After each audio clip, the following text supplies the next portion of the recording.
라디오 독서실 한국인이 사랑하는 우리 문학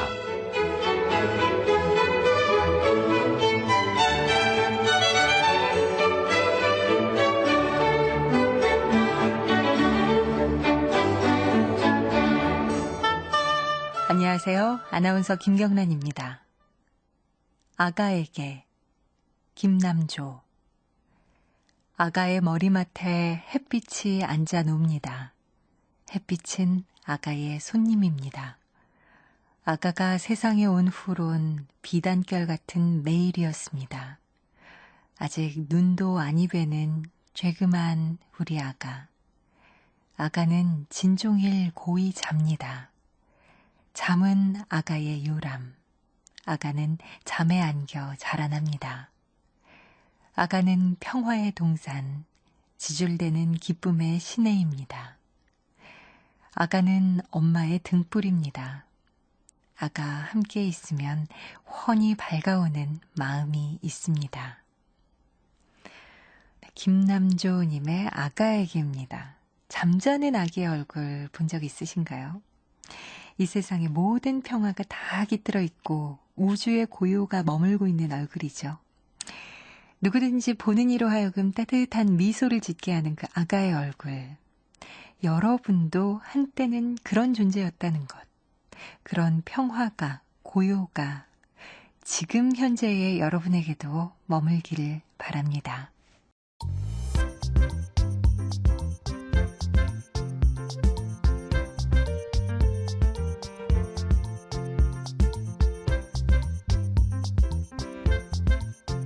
소리로 만나는 책 라디오 독서실. 한국인이 사랑하는 우리 문학을 김경란 아나운서와 함께 만나봅니다.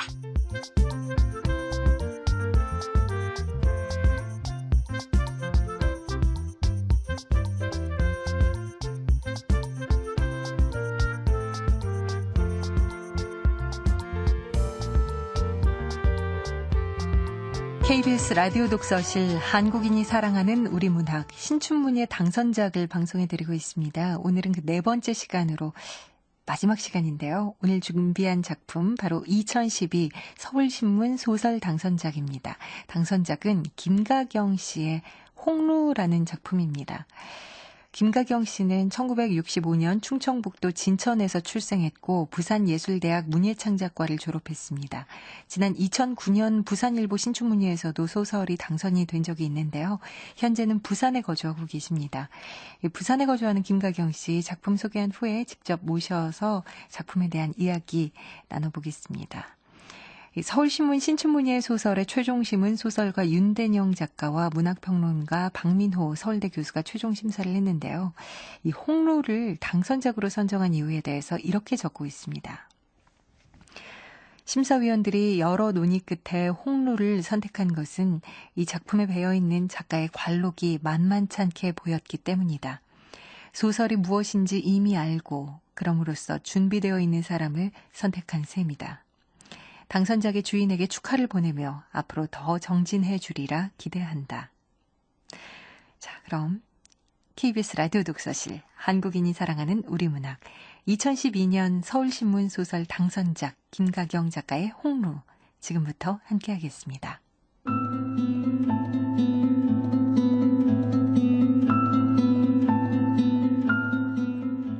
홍루 김가경.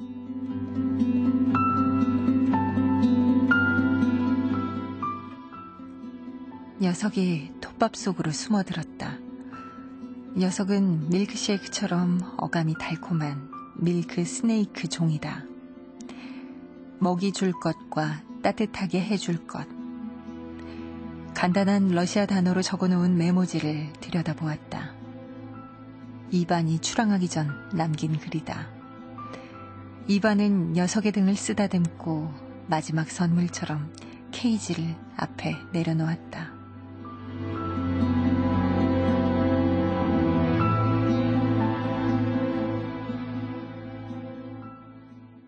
자, 한국 사람과 러시아 사람은 닮은 구석이 많아. 우리 러시아 사람들도 개나 고양이, 새 같은 애완동물을 좋아해.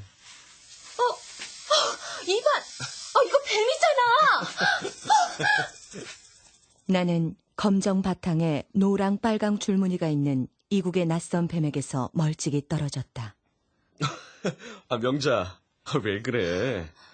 러시아에서 뱀은 집을 지키는 수호신과 같다고 생각해. 명자, 왜 뱀이 무서워? 좀 그렇지. 한국에도 집을 지키는 수호신이 있다고 어디선가 들었어. 휘파람 불면 집안이 텅 비게 돼. 녀석이 사라질지도 모른다고. 종종 휘파람을 불던 내게 이반은 러시아 속담을 빗대 말했다. 나는 멀찍이 녀석을 내려다보며 이반의 익살에 웃음을 내보였다. 왜 웃어? 이반, 정말 재밌어.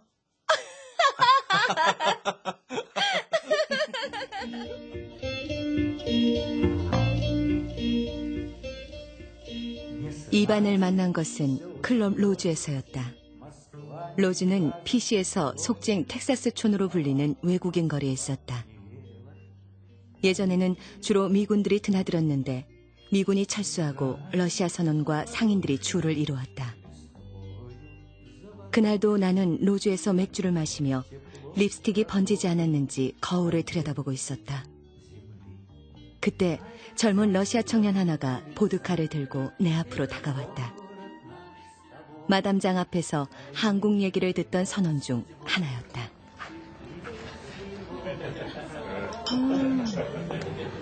립스틱은 번지지 않았네. 술을 마실 때 거울을 보면 안 돼요. 아름다움까지 먹어버리거든요. 흔한 작업 멘트. 그래도 이 남자 나긋한 목소리가 싫지는 않네. 내 이름은 이반이라고 해요. 러시아 사람. 배를 타는 선원이죠. 자, 내 고향은 시베리아 횡단 열차가 처음 출발하는 곳이에요. 시베리아 횡단 열차?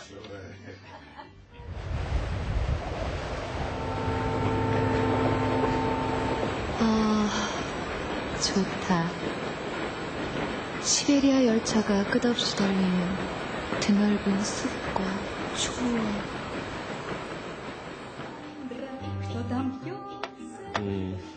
눈 감고 무슨 상상해요? 러브 오브 시베리아란 영화 본 적 있어요? 잠깐만. 내가 당신 얼굴 그려볼게요. 에? 자. 지금 뭐 하는 거예요? 움직이지 말아요. 당신 얼굴 그리는 중이잖아요. 그는 양손을 허공에 올려 내 얼굴을 길게 그려 보였다. 그의 손이 움직일 때마다 왼쪽 손목에 새겨진 푸른색 돛이 펄럭였다. 너 여주인공 닮았어? 응? 러브 오브 시베리아에 나오는 여주인공 닮았다고.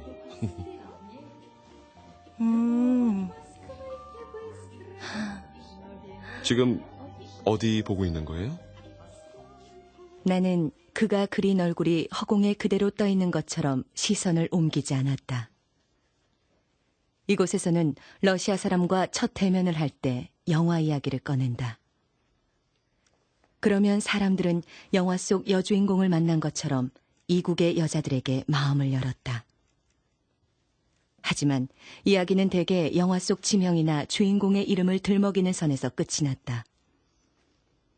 러시아 말로도 한국말로도 더 이상 대화를 나눌 수 없는 순간에 이르면 서로의 손을 잡았다. 그의 손목에 새겨진 푸른 돛 때문이었을까? 나는 문득 그라면 함께 여행을 떠나도 좋으리라는 생각이 들었다. 저기 같이 여행 떠나지 않을래요? 월요일만 아니라면 언제라도 좋아요. 월요일 여행은 불행하거든요. 월요일 여행이 불행해요? 러시아 속담이에요. 느닷없는 제안이었지만 그는 망설임 없이 답했다. 나는 벽면에 붙은 러시아 달력을 바라보았다. 그날은 금요일이었고 우리는 약속이라도 한 듯 자리에서 일어섰다.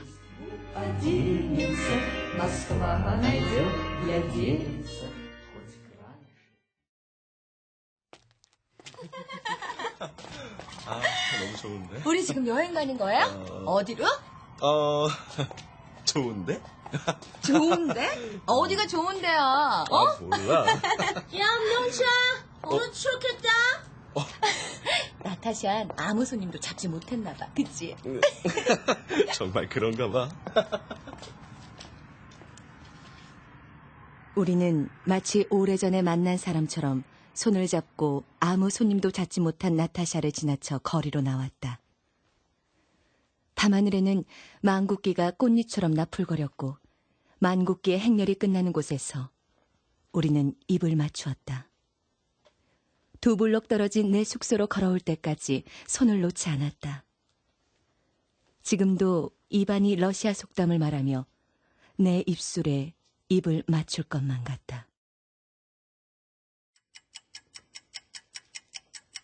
시계가 밤 9시를 넘겼다. 이 녀석 원색에 몸을 감춘 채 아직 기척이 없네. 알았어. 조금만 기다려. 내가 열선으로 네 집을 따뜻하게 만들어줄게. 녀석에게 25도의 체온으로 이국의 땅에서 살아간다는 것이 어쩌면 불행일 수 있었다. 나는 콘센트에 코드를 꽂고 케이지에서 멀찍이 물러섰다. 거실에 불을 낮추고 주방 창가로 가서 거리를 내려다보았다.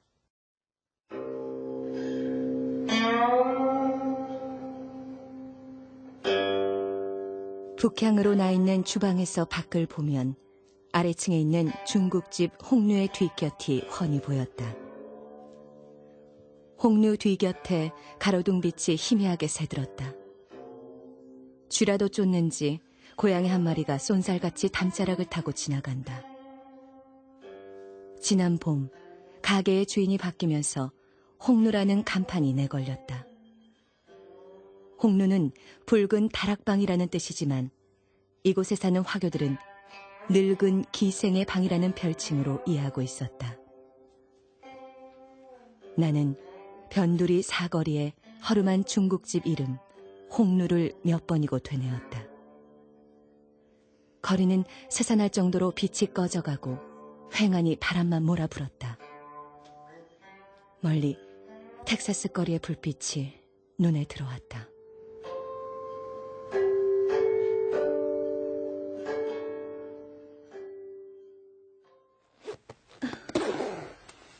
나는 등 뒤로 손을 넘겨 자주색 민소매 드레스의 지퍼를 올렸다. 목선이 등 뒤로 깊게 파인 드레스였다. 이반을 만났을 때 이 드레스를 입었다. 이반이 긴 허리를 굽히고 마른 등에 입술을 댈 때면 나는 수줍은 소녀처럼 간지러움을 참아내곤 했다. 나는 거울을 보며 빨간 립스틱을 덧바르고 귓볼 뒤에 향수를 뿌렸다. 은색 스팽글이 촘촘하게 박힌 카우치를 들고 밖으로 나왔다. 바람이 몹시 차가웠다. 나는 시애틀 노래주점을 지나고 캄차카 노래방을 지나 클럽 로즈로 걸음을 옮겼다.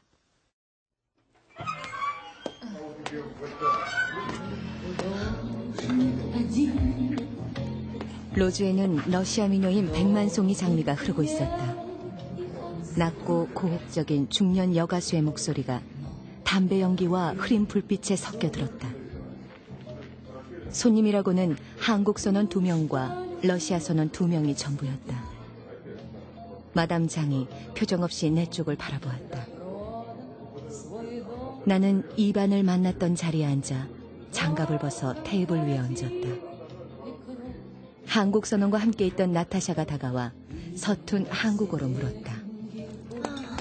언니, 뭐 쇼? 보드카하고 샤실리. 아, 샤실리. 루슈타, 그치? 진짜 좋아.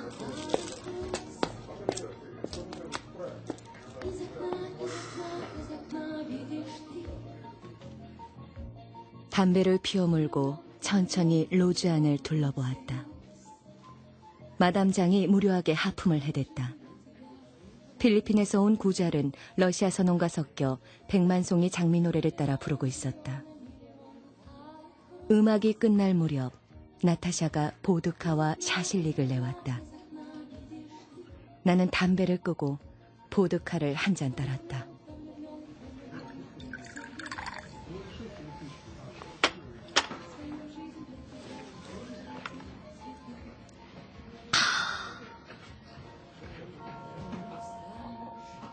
보드카를 한 모금 마시자 뜨거운 열기가 순식간에 목까지 치닿았다. 나는 보드카 마시는 그 순간엔 고향을 떠났다는 것도 추운 바다 위를 떠돈다는 것도 모두 잊죠.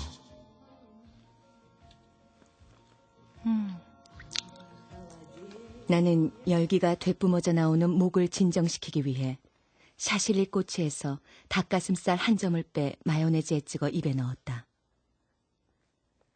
내가 보드카를 마시기 시작한 것은 미군이 철수하고 나서였다. 러시아 선원들이 골목을 차지하고 거리의 젊은 여자들은 아메리칸 드림을 쫓아 짐을 꾸려서 떠났다. 고작 러시아 선원의 비위나 맞추며 살지는 않을 거라고 했다. 마담 장도 미군을 따라 미국으로 갔던 여자였다. 나는 미군 대신 러시아 선원을, 맥주 대신 보드카를, 영어 대신 러시아어를 몸에 익혔다. 이 거리에 나타샤와 구잘이 찾아들었다. 나타샤는 러시아에서 발레리나였고 구잘은 필리핀에서 가수였다고 했다. 그렇게 누군가는 꿈을 찾아 이곳을 떠났고 또 누군가는 또 다른 꿈을 쫓아 이곳으로 왔다. 하지만 텍사스 촌으로 되돌아온 사람들은 좀채 이 거리를 다시 벗어나지 못했다.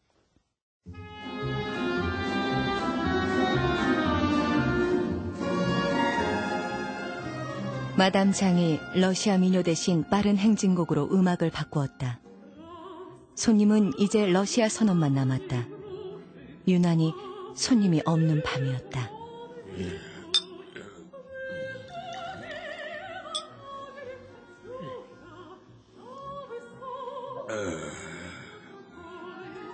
저 러시아 선원 살집이 좀 많네. 왜 자꾸 나를 쳐다보는 거야? 조금 전까지 구잘하고 같이 있었으면서. 어머, 눈이 마주쳤잖아. 어쩌지? 저 선원 나한테 오고 있네. 안녕. 너 이번에도 손님 취해가면 가만두지 않을 거야. 구잘, 러시아 선원들이라고 그러는 거지? 이번에도 손님 취해가면 가만두지 않겠다고. 이게 뭐야?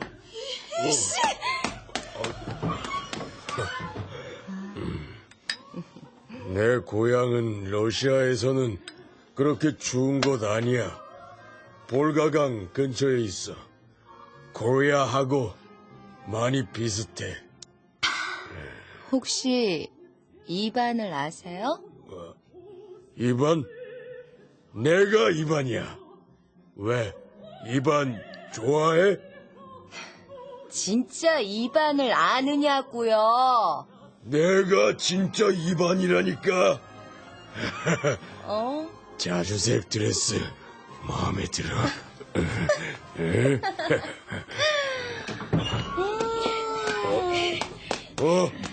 구절이다. 구절이 친구 데려왔다.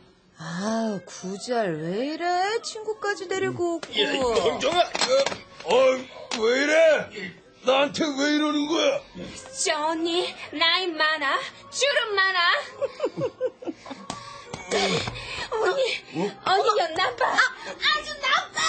내 머리. 뭐?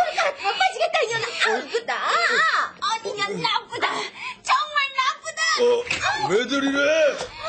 싸우면 안 돼. 나는 간다. 고잘! 그만들 못해! 내 머리 다 빠졌네. 아우. 망할 년들. 어린 년이? 어린 년 나빠. 장마담도 나쁘다.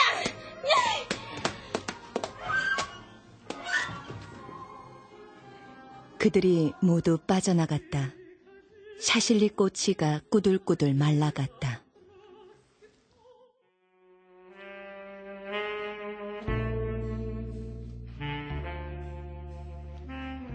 러시아 혁명가가 끝나고 새로운 음악이 흘러나왔다. 유난히 손님이 없는 밤이었다.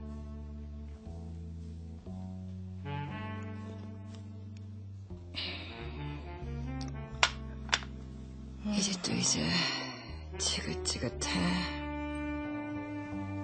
러시아 년들은 한국 놈들한테 붙이고 필리핀 년들은 러시아 놈한테 붙이고. 마담언니 기침하는 거 천식 때문이에요? 괜찮아. 그래도 옛날에 이 바닥에서 명자 하면은 알아줬는데.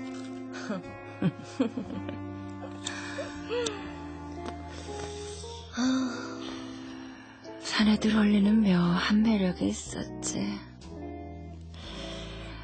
그 시절에는 명물 친년이 드문 때였으니까.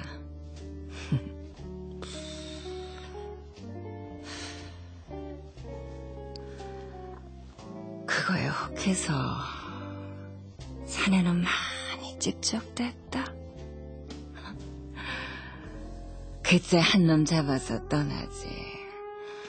무슨 미련이 있다고, 응?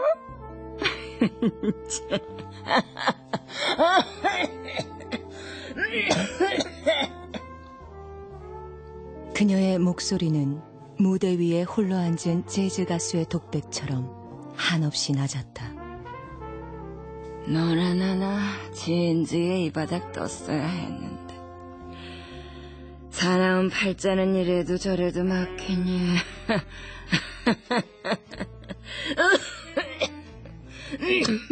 그녀는 마치 거울을 보듯 나를 보고 있었다.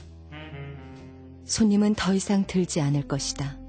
나는 코트를 걸쳤다.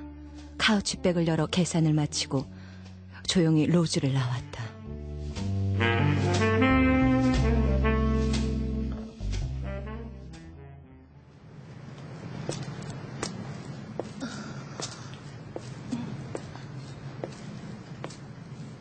홍로의 간판이 바람에 흔들거렸다. 보드카 때문인지 속에서 열이 올랐다. 어두운 계단을 지나 2층 현관문을 열었다. 녀석은 아직도 톱밥 속에 파묻혀 있다. 녀석에게 다가가 케이지 밑에 조심스럽게 손을 갖다 댔다. 따뜻했다. 월요일에 길을 떠나면 여행이 불행하게 돼요. 그러던 이반은 정작 월요일에 떠났어.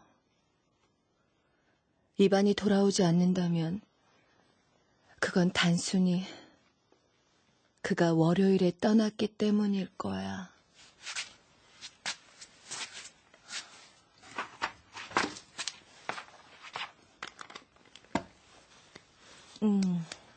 나는 욕실로 들어가 화장을 지우고 드레스를 벗었다. 거울에 깡마른 몸이 드러났다. 이반이 명자라고 이름을 부른 뒤 커다란 손가락으로 무언가를 그려 보이면 나는 러시아 회화책을 뒤지듯 그가 허공에 그려낸 그림을 꼼꼼히 살폈다. 이반은 종종 그렇게 자신이 탈배가 지나갈 곳을 손으로 그려 보여주었다.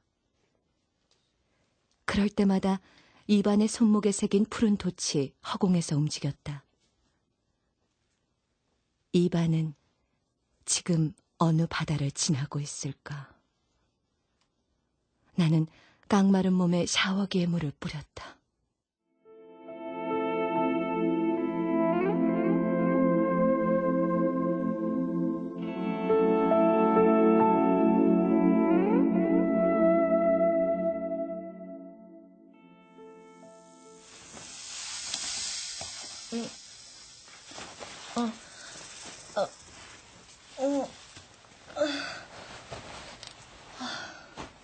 이른 아침 잠에서 깬 것은 녀석 때문이었다.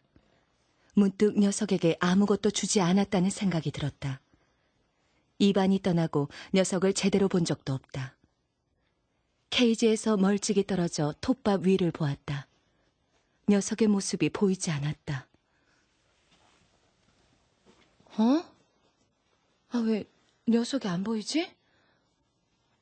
이반이 떠나고 이 녀석 줄곧 톱밥 속에 파묻혀 있는 거야?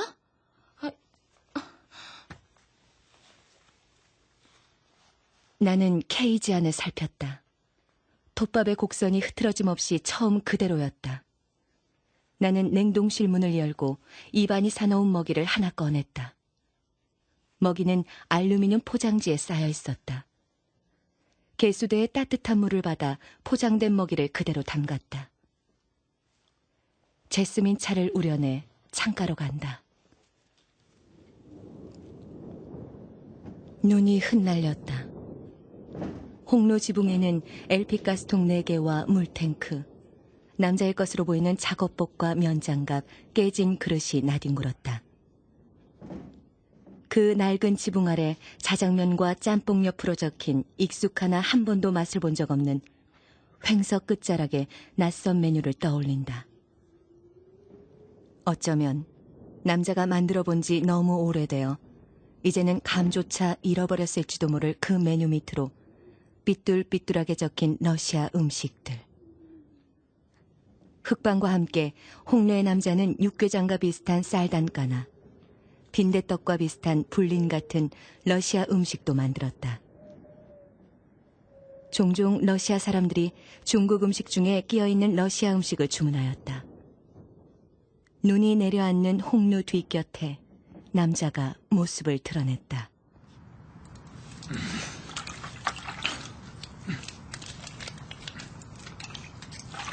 홍로의 저 남자 등을 보이고 양파 껍질을 벗기고 있네. 난 언제나 남자의 등만 봤어.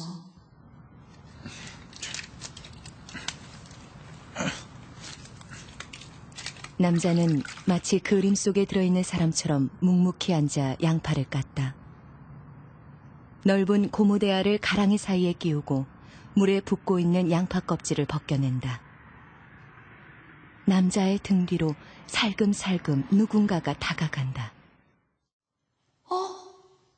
나타샤다.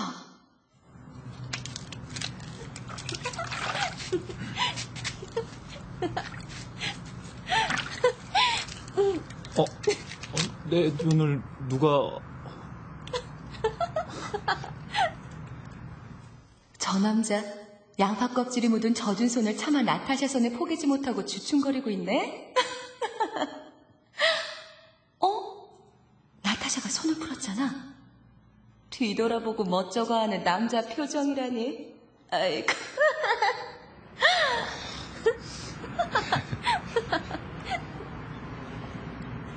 나타샤가 남자 앞에 턱을 괴고 앉는다. 분홍색 털 스웨터에 청바지를 입은 그녀의 모습이 클럽에서와는 달리 앳돼 보였다.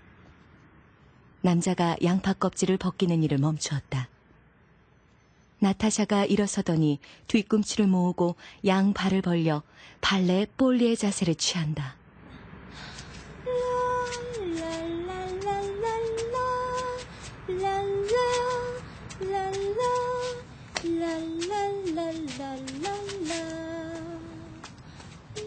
두 팔을 뻗어 머리 위로 올리고 천천히 발 앞굽을 세워 잔걸음으로 뒤 곁을 옮겨 다녔다.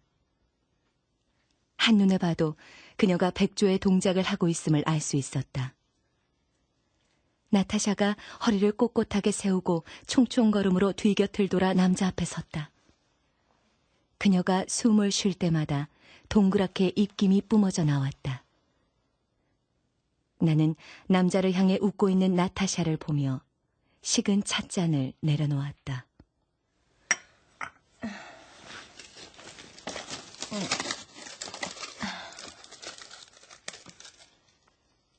개수대에 던져놓은 녀석의 먹이가 녹았다.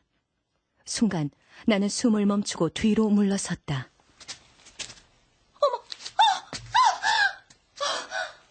태어난 지 얼마 되지 않은 새끼쥐가 녀석의 먹이라. 처음 기지촌에 왔을 때처럼, 처음 러시아 선원을 만났을 때처럼 무섭고 낯설었다. 나는 숨을 가다듬었다. 집게로 새끼줄을 집어올려 녀석에게로 갔다. 톱밥 위는 아직도 텅 비어 있었다. 케이지 뚜껑을 조심스럽게 열고 먹이를 내려놓았다.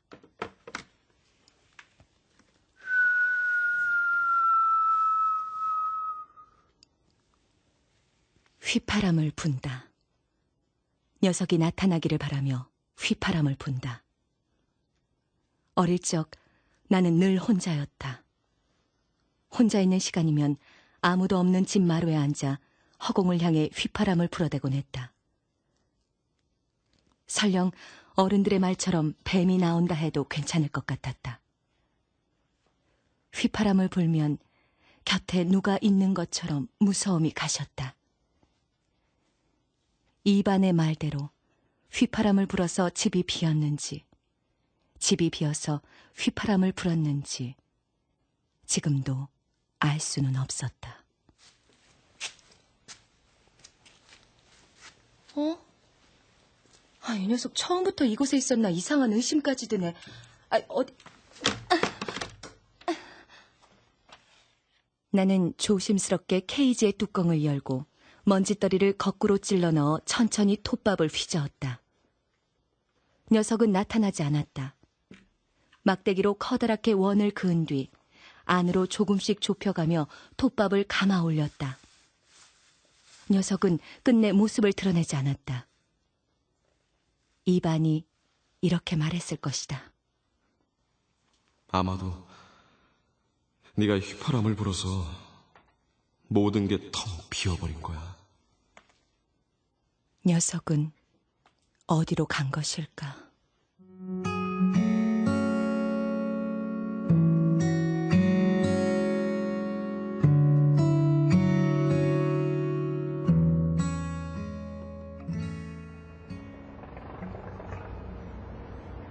눈이 녹고 있었다. 녀석이 사라진 지 일주일째 부두에 배가 들어왔다. 텍사스 거리는 러시아 선원들과 보따리 상인들로 붐볐다. 나는 클럽 문을 열었다.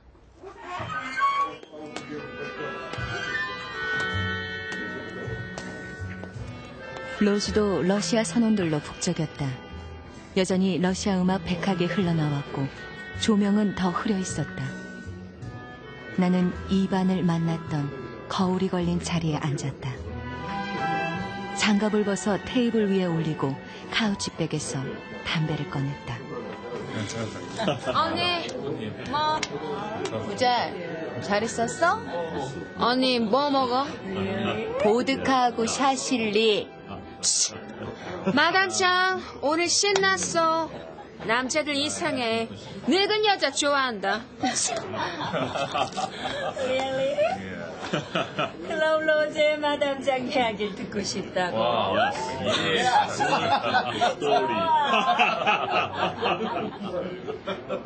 마담장이 새로운 선원들을 앞에 두고 예전 텍사스 거리에 몰려들었던 미군들의 이야기를 늘어놓고 있었다. 나타샤는 한국인 선원들 사이에 섞여 있었고 이미 취해 보였다. 마셔. 오빠 마셔야 돼. 마셔. 오빠? 한국에서는 오빠라고 해야 돼. 오빠. 아저씨 안 돼. 오빠. 한국인 선원이 길고 곧은 나타샤의 등줄기를 더듬어 내려가다 허리를 감싸 안고 일어섰다. 마담장이 재빠르게 나타샤와 눈길을 주고받았다. 나타샤와 한국인 선원이 계산을 마치고 클럽 밖으로 나갔다. 홍루의 남자가 클럽에 들어선 것은 내가 두 번째 담배에 막 불을 붙일 때였다.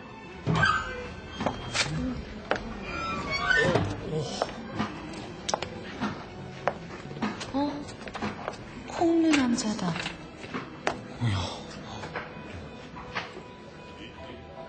남자는 이곳이 처음인 듯 두리번거리며 자리를 찾아 앉았다.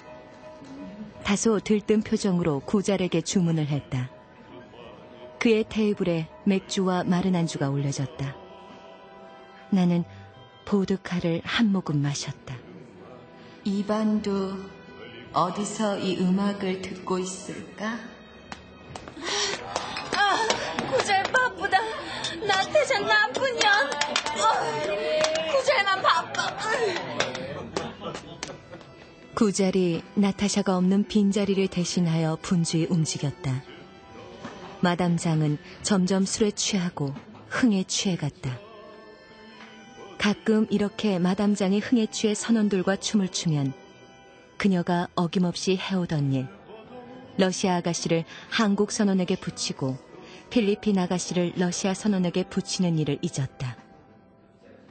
더불어 나의 존재도 잊었다. 그녀가 잊는 것은 단지 그것만은 아닐 것이다. 그녀의 천식처럼 오래된 이 거리의 모든 것들, 그녀를 되돌아오게 만들었던 익숙한 모든 것들, 그녀의 생 모두를 잊을 것이었다. 이반의 말대로 휘파람을 불면 무언가 텅 비게 되는 것처럼 그녀도 텅 비어가는 것이리라.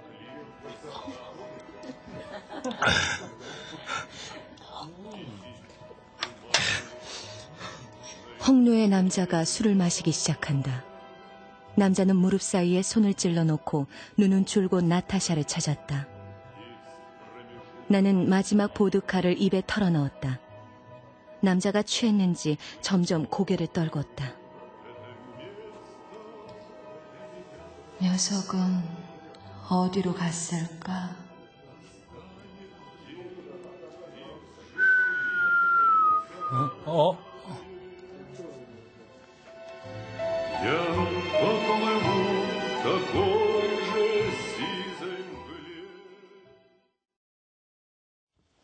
거짓말처럼 녀석을 찾은 것은 소파 밑에서였다.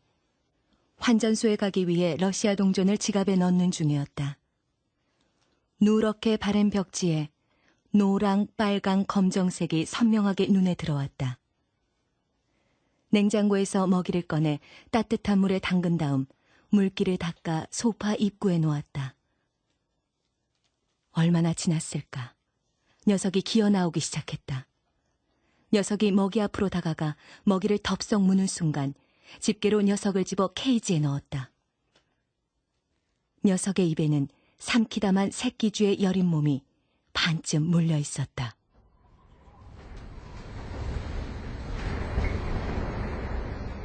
로즈 앞에는 며칠째 클로즈라는 안내판만 달려 있었다. 겨울이면 도지는 마담장의 천식 때문에 잠시 문을 닫았다고 했다. 아우 춥다. 한국 너무 춥다. 구절, 어디 가? 명주? 나쁜 언니. 아니, 마담장 천식 심하대? 몰라? 나도 몰라. 그냥 아프대. 나타샤는?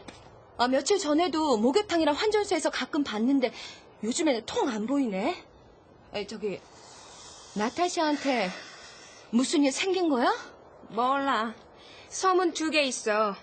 한국 선원 따라 이곳 떠났다. 또 임신해서 로즈 쫓겨났다. 구잘도 잘 몰라. 나 간다.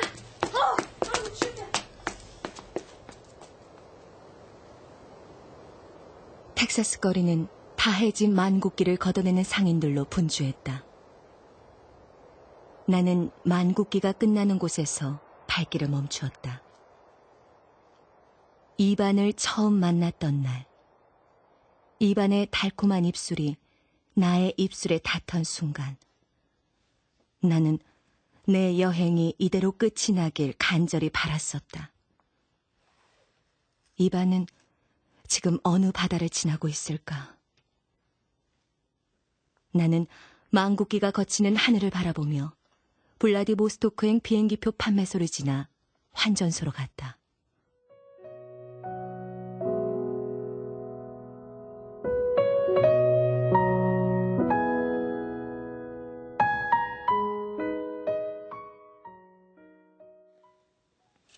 자, 먹어. 이게 마지막 남은 먹이야. 마지막 남은 먹이를 녀석에게 넣어주었다. 잠시 목을 축혀 세우더니 슬그머니 방향을 틀었다. 또 먹이를 먹지 않을 모양이었다. 소화불량이나 스트레스를 받으면 그럴 수도 있습니다. 그럴 경우 정상적으로 탈피를 하기는 힘들죠. 온수에 목욕을 시키시면 좀 도움이 될 겁니다. 수의사는 전화로 간단하게 처방을 내렸다. 대야에 온수를 받아 케이지 옆에 놓았다. 나는 녀석을 안뜻 들어올려 온수에 담갔다. 녀석이 천천히 물속으로 스며든다. 나는 물끄러미 녀석을 보다가 물속에 손을 집어넣었다.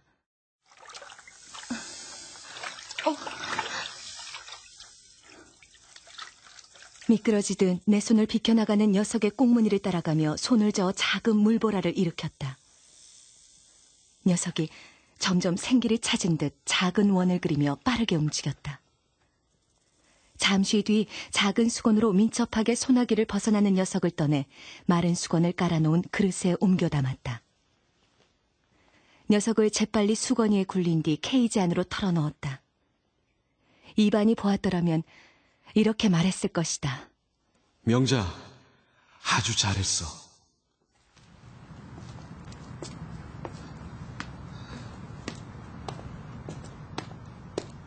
나는 홍루를 지나고 로즈를 지나 도로 건너편에 있는 수족관으로 갔다. 파충류 먹이 있음. 간판 옆에 적힌 글씨를 확인하고 안으로 들어갔다. 이 녀석들이 종종 냉동 먹이를 먹지 않는 건 아마도 탈피를 하려고 그럴 겁니다. 제대로 크고 있다는 증거죠. 나는 점원에게서 새끼 햄스터를 받아 골목으로 돌아왔다. 날이 풀리고 있었다. 곧 부두에 배가 들어온다고 했다. 나는 문이 닫힌 로즈를 지나 홍루에 들러 쌀단가와 흑빵을 시켰다. 남자는 여전히 등을 보이고 주방에서 음식을 만들고 있다. 탁자 위에는 너덜너덜해진 러시아 회화책과 비닐도 뜯지 않은 발레 슈즈가 올려져 있었다. 나는 흑빵을 뜯어 쌀단가에 적셔 먹었다. 맞은편 거울에 흑빵을 씹고 있는 내 모습이 보였다. 밥을 먹을 때 거울을 보면 안 돼요. 아름다움까지 먹어버리거든요. 이반이 내 귓불 뒤에 입술을 갖다 대며 속삭일 것 같았다. 홍루의 간판이 바람에 흔들거렸다.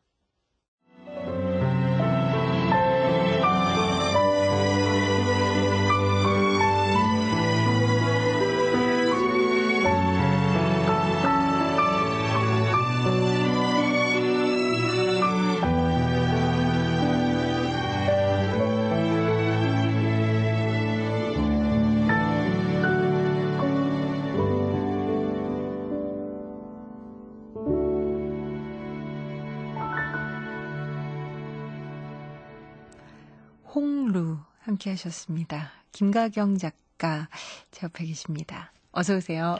안녕하세요. 네, 반갑습니다. 반갑습니다. 먼저 서울신문 신춘문예 당선 네. 진심으로 축하드려요. 감사합니다. 근데 부산이 집이시라고요. 네. 오늘하고 힘들진 않으셨어요? 그러니까 저는 또 서울이 솔직히 지금 3번째거든요. 그래서 이제 그래가지고 이제 그리고 또 작가님이 계단 타는 법까지 다 이렇게 상세하게 알려주셔가지고 쉽게 왔어요. 그래요. 약간 설레는 마음으로 서울 상경하셨군요. 네. 반갑습니다. 자, 홍루라는 작품 저희가 만나봤습니다. 텍사스촌이라고 불리는 사창가가 이제 배경인데 이곳을 배경으로 한 이유가 있으신가요? 부산의 부산역 맞은편에 보면 초량의 텍사스촌이라고 있거든요. 네. 네, 거기를 이제 지나다니고 할 때, 그러니까 어렸을 때 제가 미군 부대에 살았던 그 기억하고 일면 이렇게 그 공간이 맞아지는 거예요. 그래서 어떻게 보면 사람들한테 일반 사람한테 금기 구역일 수 있는 그게 이제 저는 어렸을 때 그게 같이 혼자서 같이 지냈으니까 선입견이나 이런 게 크게 없었거든요. 네. 근데 텍사스 골목 그게 처음에는 미군 부대가 이제 주둔을 할 때는 되게 활성화되고 미군들하고 이제 북적댔는데 미군 부대 철수하고 나면서 이제 러시아 그 배 타는 사람들, 보따리상들, 뭐 이런 사람들이 이제 주로 이렇게 오가면서 이렇게 조금씩 퇴락해가는 느낌이죠. 그러면서 이제 지금은 가면 좀 썰렁하고 을씨년스럽고, 그게 이제 뭔지 모르게 거기에 대한 얘기를 좀 쓰고 싶었어요. 아, 그래요. 네. 근데 그러면은 이 작품 함께한 독자들이요, 이런 생각할 것 같아요. 이 작품을 통해서 또 이렇게 쓰고 싶으셨지만 어떤 이야기를 담아내고 싶으셨을까 궁금해할 것 같거든요. 이제 그 사람마다 이렇게 난간에 봉착했다든지 아니면 그랬을 때 그걸 이겨내고 버텨내는 힘 있잖아요. 저 같은 경우도 지금 생각해 보면 매 순간 아주 작게라도 그런 게 있었던 것 같아요. 그렇듯이 거기 그 인물들도 그 순간을 버텨내게 하는 힘, 그 작은 것들. 네.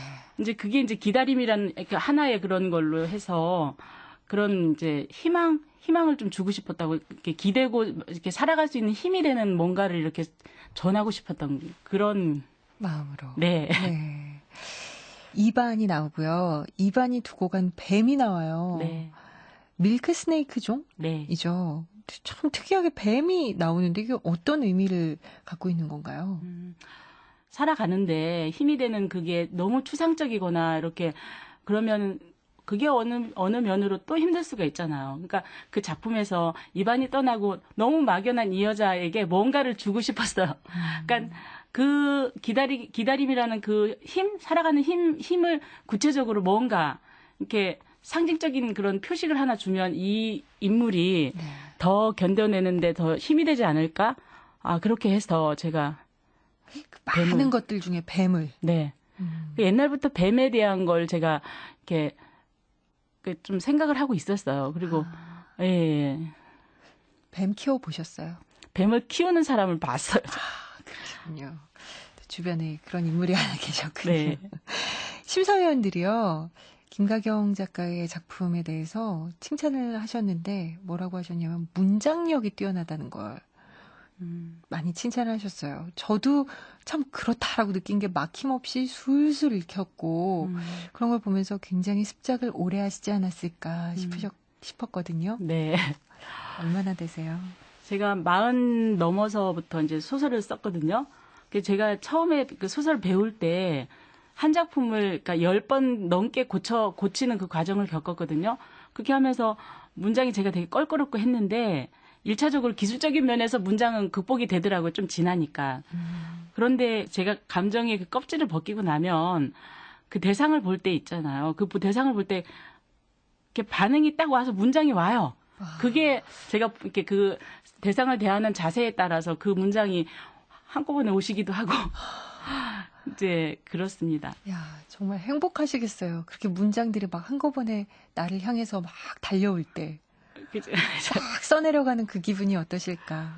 저도 한 번쯤 일생에 딱 한 번만 느껴보고 싶은 기분이네요. 김가경 작가께서도 사실은 젊은 작가들에 비하면 등단은 조금 네.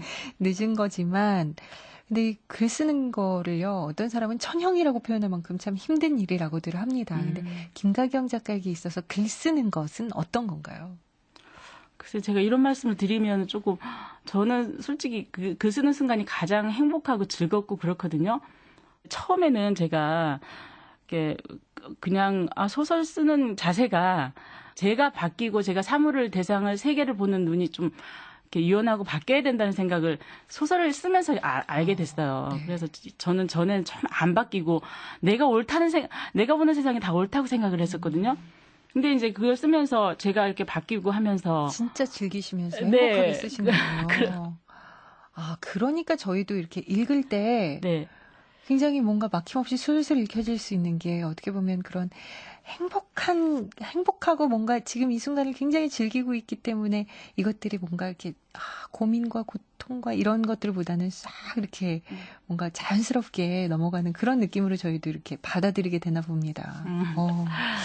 그리고 그렇게 좋아하시는 글쓰기 앞으로 정말 실컷 마음껏 써주시고요. 덕분에 네. 저희도 함께 행복해졌으면 합니다. 감사합니다. 그래요. 마음속에 쌓여있는 수많은 이야기들 하나하나씩 앞으로도 많이 들려주시고요. 기다리고 있겠습니다. 감사합니다. 네, 오늘 나와주셔서 고맙습니다. 네. 지금까지 2011 서울신문 신춘문예 당선작 홍루의 김가경 작가와 함께했습니다.